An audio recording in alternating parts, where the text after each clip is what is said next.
Olá, boa tarde. Até onde vai o direito dos patrões de cobrar desempenho de seus funcionários?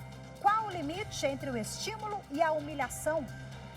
No Jornal da Justiça de hoje, nós vamos mostrar um caso de Goiânia para falar do abuso cometido por empregadores na hora de cobrar metas de seus funcionários.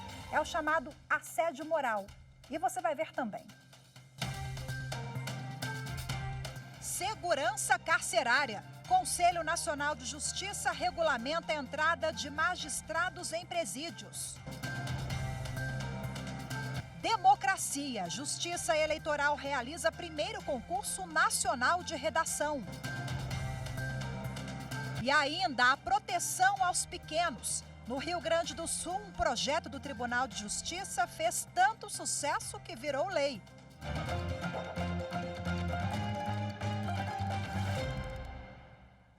Magistrados que não tenham atribuição de fiscalizar a execução penal em presídios devem pedir, a partir de agora, a autorização formal da presidência do tribunal em que trabalham para poder entrar em penitenciárias e em unidades socioeducativas. Essa recomendação foi aprovada pelo plenário do Conselho Nacional de Justiça. O ato normativo do Conselho Nacional de Justiça regulamenta o acesso de autoridades judiciais em estabelecimentos prisionais e do sistema socioeducativo. A medida passa a garantir o funcionamento adequado das unidades, além de apurar e prevenir irregularidades. A norma complementa a resolução do CNJ que atribui a juízes da execução penal a responsabilidade de inspecionar todos os meses presídios e centros de ressocialização. A nova regulamentação foi implementada depois de um episódio ocorrido na carceragem da Polícia Militar do Rio de Janeiro em maio. O desembargador do Tribunal de Justiça do Estado, Ciro Darlan, se valendo da condição de magistrado, teria realizado uma reunião com o ex-governador Sérgio Cabral, que cumpre pena no presídio. A conduta foi comunicada pelo responsável pela fiscalização do sistema prisional à presidência do TJRJ, que em seguida informou o caso ao Conselho Nacional de Justiça. A Corregedoria do CNJ abriu um pedido de providências, convertido em reclamação disciplinar contra o desembargador. A criação do NUGESP, o Núcleo de Gestão Estratégica do Sistema Prisional, chegou para desafogar o sistema de custódia do Rio Grande do Sul, que vivia um momento delicado. Nos últimos anos, pessoas chegaram a ser detidas em delegacias e viaturas policiais. Mesmo sem estrutura ofertada, hoje o judiciário já auxiliava, nessa época, com o trabalho de mediação. O ano era 2019 e chegou às mãos da magistrada Vanderlei um habeas corpus da Defensoria Pública, pedindo uma solução para pessoas que estavam detidas em viaturas e delegacias. A decisão da magistrada foi por uma liminar, indicando que o governo gaúcho soltasse ou transferisse esses detidos para casas prisionais com urgência. Com base nessa liminar, eu fui procurada, então, pelo ex-secretário da Administração Penitenciária, o Dr. César Facioli, e o Procurador-Geral do Estado, me solicitaram, então, que esse caso fosse encaminhado para uma mediação. E eu achei muito adequado, até porque eu também coordeno o Núcleo Permanente de Métodos Consensuais e Solução de Conflitos do Tribunal, e achei que vinha bem a calhar, porque este era um problema que precisaria ser resolvido de uma forma multidisciplinar e com o envolvimento de todas as instituições que atuam no sistema de justiça. A desembargadora relembra o esforço investido para convidar diversas instituições a debaterem o tema. E nós começamos, então, uma série de reuniões, fizemos 6 reuniões. Nessas reuniões, então, surgiram alternativas para que essa situação fosse resolvida em curto prazo, e também foi apresentada essa proposta do NUGESP. Com o sistema de custódia modernizado, a magistrada comemora o sucesso dos esforços do judiciário. Foi um conjunto de medidas, né? Teve o habeas corpus, teve a idealização do NUGESP junto à Corregedoria Geral de Justiça e à Secretaria de Administração Penitenciária. Então, foi um movimento que envolveu várias instituições, e isso mostra que quando as instituições trabalham de forma colaborativa, as coisas se resolvem, dão certo. Então, nós vemos que hoje mudou esse cenário, e eu considero que o NUGESP é um divisor de águas no atendimento às pessoas presas. A terceira turma do Superior Tribunal de Justiça julgou um caso envolvendo execução de sentença coletiva de direitos individuais. A repórter Jéssica Castro explica para a gente a decisão. O entendimento do colegiado foi de que o Instituto Constituição Viva, associação que figurou como autora de ação civil pública, pode propor o cumprimento de sentença coletiva na tutela de direitos individuais homogêneos, mas essa legitimidade é subsidiária, sendo cabível apenas quando não houver habilitação de beneficiários ou o número destes for incompatível com a gravidade do dano, nos termos do artigo 100 do Código de Defesa do Consumidor, o CDC. Desta forma, a terceira turma restringiu a legitimidade de uma associação para propor o cumprimento de sentença em ação civil pública ajuizada por ela. No processo de conhecimento, a Serasa e a Associação Comercial, Industrial e Empresarial de Ponta Grossa foram condenadas a fornecer gratuitamente, entre outras informações, o histórico de consultas quando da prática do Credit Scoring, que é um sistema desenvolvido para a avaliação do risco na concessão de crédito ao consumidor mediante a atribuição de notas. Em primeiro grau, o juiz determinou o arquivamento da execução movida pela entidade autora, por concluir que caberia a eventuais consumidores interessados ajuizar o cumprimento individual da sentença. A decisão foi reformada pelo Tribunal de Justiça do Paraná, que determinou o retorno dos autos à primeira instância para o prosseguimento da execução. A Serasa recorreu então ao STJ e a relatora do recurso, ministra Nancy Andrighi, explicou que, em relação ao Credit Scoring, eventuais esclarecimentos sobre os critérios utilizados para valorar informações pessoais e atribuir pontuações pressupõem prévio requerimento dos interessados, o que demonstra que este direito pode não ser do interesse de todos os consumidores, mas apenas daqueles que pretendem obter crédito e estão sujeitos à negativa devido à pontuação. A relatora esclareceu ainda que o artigo 100 do CDC previu hipótese específica e acidental de tutela dos direitos individuais homogêneos pelos legitimados do rol do artigo 82, que poderão figurar no polo ativo do cumprimento de sentença por meio da denominada recuperação fluida. Nancy Andrighi observou que, no caso julgado, o Tribunal de Justiça do Paraná decidiu que a associação teria legitimidade para promover o cumprimento de sentença, na qualidade de substituto processual dos direitos individuais homogêneos reconhecidos na ação civil pública. Mas, para a ministra, o acórdão violou parcialmente o artigo 100 do CDC, porque não condicionou a legitimidade da associação às hipóteses previstas no dispositivo. Ação de oposição, que é quando um terceiro quer ter o mesmo bem ou vantagem que está em disputa em uma outra ação, não pode ser usada para substituir uma das partes na demanda principal, mas pode ser aproveitada numa ação autônoma, quando há conexão entre os pedidos. A decisão foi tomada pela terceira turma do Superior Tribunal de Justiça ao analisar um caso envolvendo seguro de imóvel. A ação de oposição prevista no Código de Processo Civil não é cabível quando o objetivo é substituir o autor originário da demanda principal. Porém, em respeito ao princípio da instrumentalidade das formas, pode ser aproveitada como ação conexa. Com esse entendimento, o colegiado negou provimento a recurso especial que pedia a declaração de nulidade de um processo.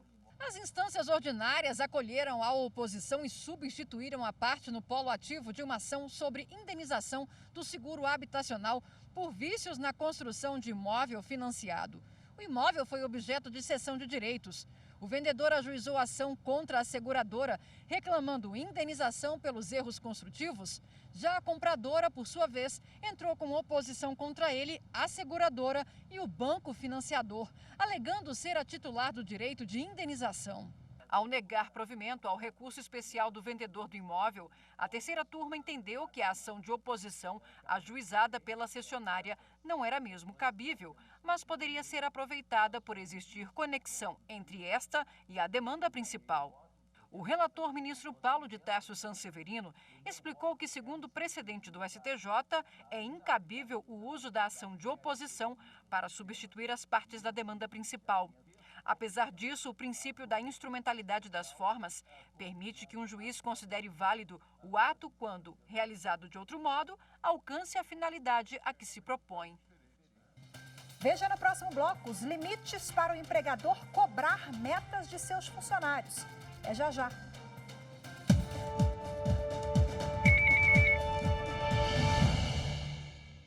As urnas eletrônicas usadas nas eleições são objeto de análise periódica realizada por partidos políticos e por diversas entidades nacionais e internacionais, e elas sempre se mostraram seguras. O Brasil tem um sistema confiável de votação para a escolha de seus representantes políticos. E isso se deve, em grande parte, às urnas eletrônicas, que são confiáveis e que servem de modelo para o mundo.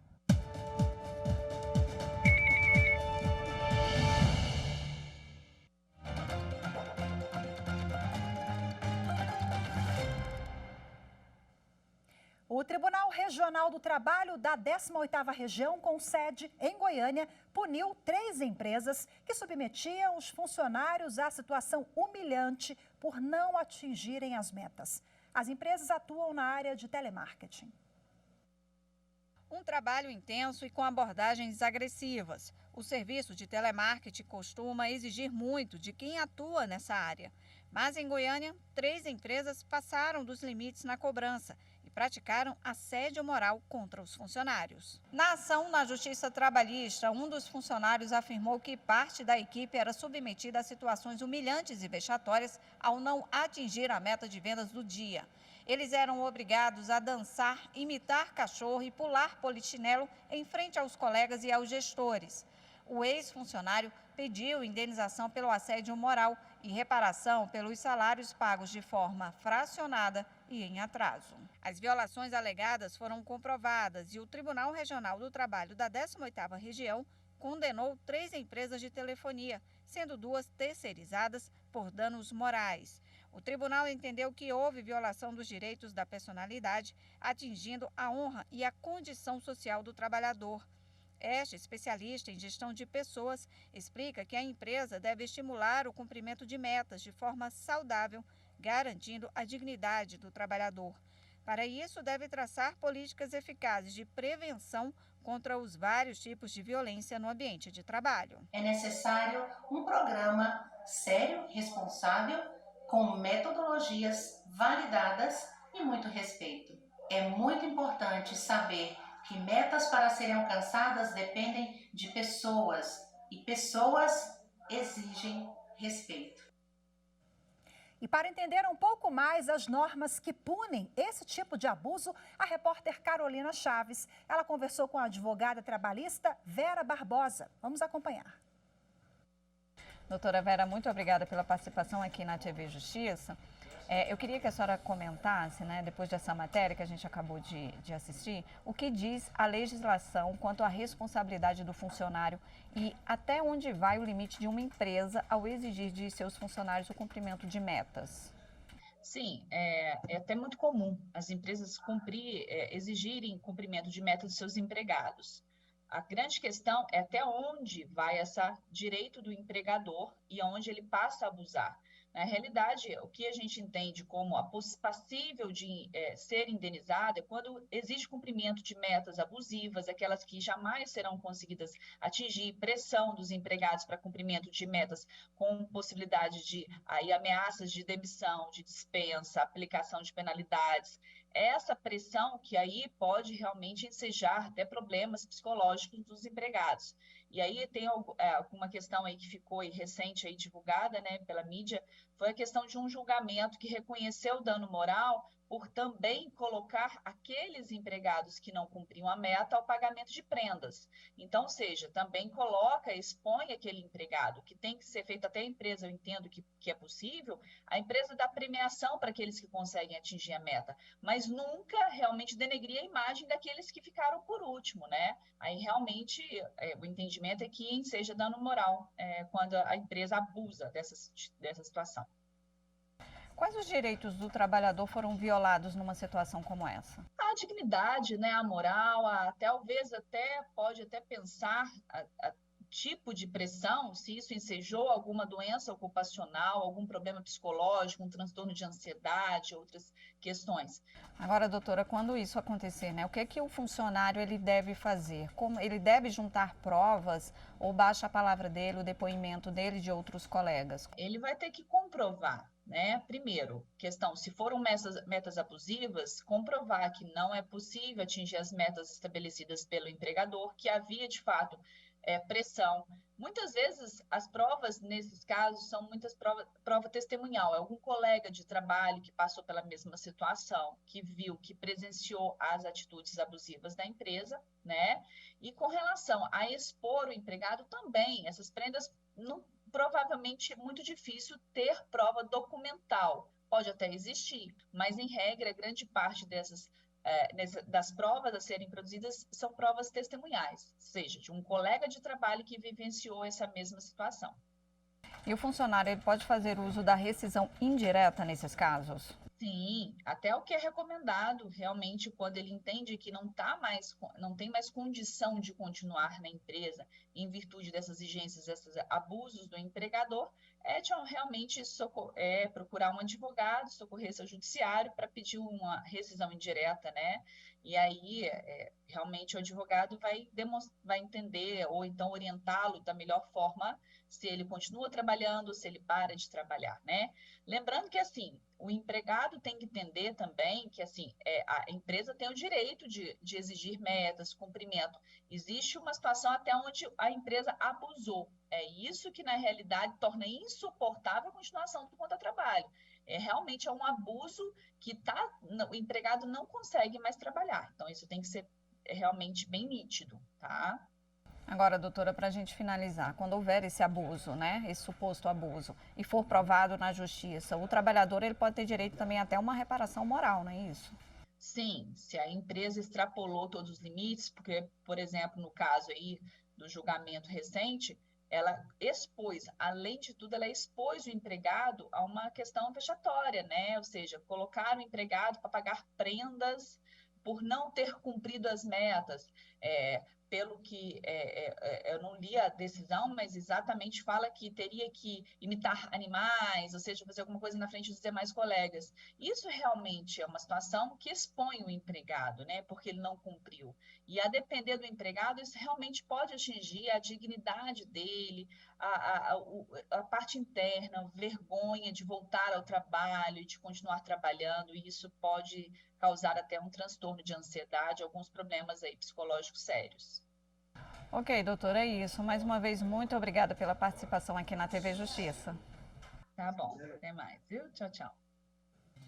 No próximo bloco, você vai conhecer o programa do Tribunal de Justiça do Rio Grande do Sul, que virou lei no estado. Daqui a pouquinho, não saia daí.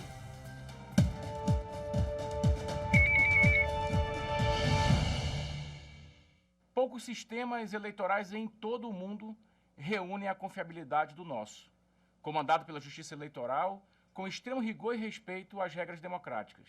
A urna eletrônica é um símbolo da excelência do serviço prestado por ministros, ministras e pelo corpo técnico do Tribunal Superior Eleitoral, desde meados da década de 1990.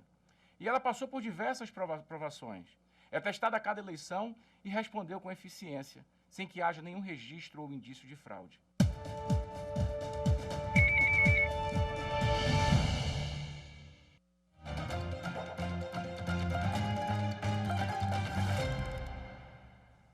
As inscrições para o primeiro concurso nacional de redação da Justiça Eleitoral vão até o dia 16 de setembro.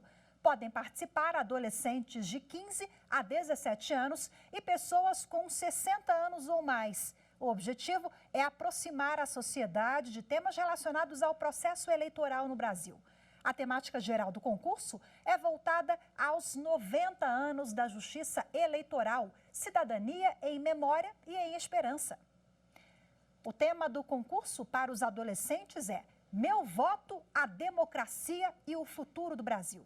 Os textos devem ser desenvolvidos na forma de dissertação. Já para as pessoas com 60 anos ou mais, o assunto é o voto, a democracia e a minha trajetória, no formato de relato de memória. Os vencedores receberão certificados de participação, visita ao Museu do Voto, que fica no Tribunal Superior Eleitoral em Brasília, e um tablet. A inscrição deve ser feita no site da Escola Judiciária Eleitoral, em eadeg.tse.jus.br. Não deixe de participar. O programa Família Acolhedora do Tribunal de Justiça do Rio Grande do Sul é mais um exemplo de iniciativa que virou legislação. O programa oferece guarda temporária a crianças e adolescentes em situação de risco. Há 4 anos, a lei ajuda a mudar realidades. A palavra-chave para o sucesso, de ser uma família acolhedora é o amor, a paciência, porque por mais que nós já estamos no nosso 6º acolhimento, cada criança, cada acolhimento se torna diferente porque cada criança traz consigo uma história. Clarice, auxiliar administrativo, tem 36 anos, é casada e tem 2 filhos biológicos, uma menina de 15 e um menino de 11 anos. O casal mora em Santo Ângelo, no interior do estado, e há 5 anos eles fazem parte do programa Família Acolhedora. É que a criança e o adolescente ele tem uma chance de se reestruturar emocionalmente, e se reestruturar na sua realidade. Ele vai estar num ambiente seguro, familiar, de apoio, de proteção, que é o que a lei, por lei, eles têm direito a isso. Essa atitude da família de Clarice é um ato de amor e compaixão, mas também de desapego. Isso porque as crianças e adolescentes podem ficar até 1 ano e meio junto às famílias acolhedoras. E todos são preparados pelo programa para o momento da despedida. É fácil? Não é fácil, porque vem a questão do desapego, Mas o que nós trabalhamos? Nós trabalhamos com a equipe esse desapego porque são crianças, A gente gosta deles, a gente vai se apegar realmente, vai ter uma despedida, que é o que as pessoas mais perguntam, como vocês conseguem depois deixar essa criança aí? É que a gente cria os filhos para o mundo, 97% das crianças retiradas do convívio familiar aqui no estado vivem em abrigos. Segundo o Conselho Nacional de Justiça, o programa Família Acolhedora pretende transformar esta realidade e serve também de exemplo para todo o país. Idealizada na comarca de Santo Ângelo, a iniciativa se tornou lei estadual. O serviço permite que crianças e adolescentes afastados das famílias biológicas por medidas de proteção sejam encaminhados para um lar transitório em vez de irem para abrigos tradicionais. A juíza titular do Juizado Regional da Infância e Juventude de Pelotas explica como o programa funciona no município. Em Pelotas, o acolhimento familiar foi lançado em 2018 e de lá para cá 205 crianças já passaram por famílias acolhedoras. Atualmente nós temos 21 famílias cadastradas, acolhendo 33 crianças. E a experiência tem confirmado o que a teoria já nos diz, que é um acolhimento mais benéfico, tanto para as crianças pequenas que estão em famílias acolhedoras recebendo estímulo adequado, como também para adolescentes. Todos os municípios gaúchos podem adotar o programa. Hoje, o serviço funciona em 31 cidades no estado. Em Porto Alegre, o abrigo João Paulo II faz a seleção das famílias acolhedoras. Alguns critérios são observados para participar do programa. Os interessados devem ter disponibilidade afetiva, ser maior de idade, não possuir antecedentes criminais e ter convivência familiar estável. Todos os membros da família devem estar de acordo e não podem estar cadastrados no Sistema Nacional de Adoção e Acolhimento. O Tribunal de Justiça da Bahia é o 4º tribunal trabalhista mais sustentável do país. Conheça agora os detalhes. A posição foi divulgada no Índice de Desempenho de Sustentabilidade de 2021 do Conselho Nacional de Justiça. O patamar alcançado pelo Regional Baiano no ano foi de 68,6%, superior aos percentuais de 2020 e de 2019. Os indicadores avaliados foram consumo de energia elétrica, água, copos descartáveis e papel, número de usuários por veículo, destinação de papel para reciclagem e consumo de água envasada descartável. Nos quesitos impressão de papéis e energia elétrica por área, o TRT5 é o 2º tribunal trabalhista de médio porte com menor consumo. E hoje ficamos por aqui. Muito obrigada pela sua companhia. Ótima tarde. Tchau, tchau.